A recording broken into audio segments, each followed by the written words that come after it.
Hello বন্ধুগণ, আজকে আমরা শুক্তো রেসিপিটি আপনাদের সঙ্গে শেয়ার করতে চলেছি। আশা করি আপনাদের এই রেসিপিটি ভালো লাগবে। শুক্তো বানাতে গেলে প্রথমে আমরা গাজরটিকে ছিলে নিয়ে লম্বা লম্বা আকারে কেটে নেব। তারপরে পটলটিকেও আমরা লম্বা লম্বা আকারে কেটে নেব। আলুটিকে ছিলে নিয়ে আমরা লম্বা করে কেটে নিলাম। করলাটাকেও আমরা লম্বা করে কেটে নিলাম। কাঁচকলাটিকেও আমরা ছিলে নিয়ে লম্বা লম্বা করে কেটে নিলাম। ডাঁটাটিকেও আমরা ছিলে নিয়ে কেটে নিলাম।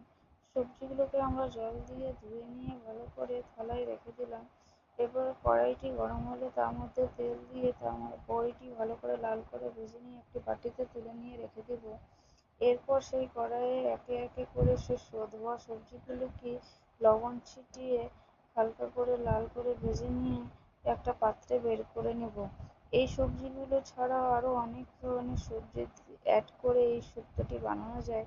যেমন অনেকে লাল আলু এবং কাঁচা পেঁপে ব্যবহার করে থাকে, তবে আমরা সেটি ব্যবহার করিনি।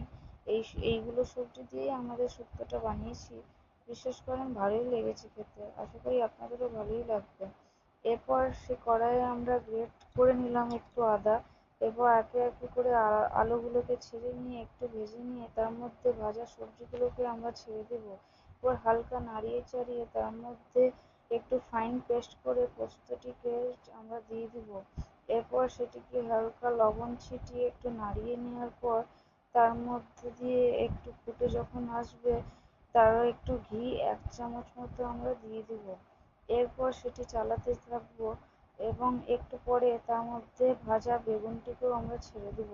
এরপর পাঁচফোড়নটিকে আমরা হালকা ড্রাই রোস্ট করে নিয়ে একটু বেটে নিয়ে উপর থেকে সেই পাউডারটিকে ছিটিয়ে দিব এবং একটু নাড়াতে থাকবো।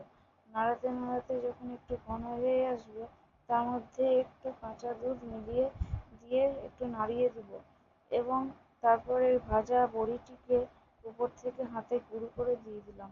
এরপর আমাদের এই শুক্তোটি রেডি। আশা করি আপনাদের এই রেসিপিটি ভালো লাগবে। ধন্যবাদ।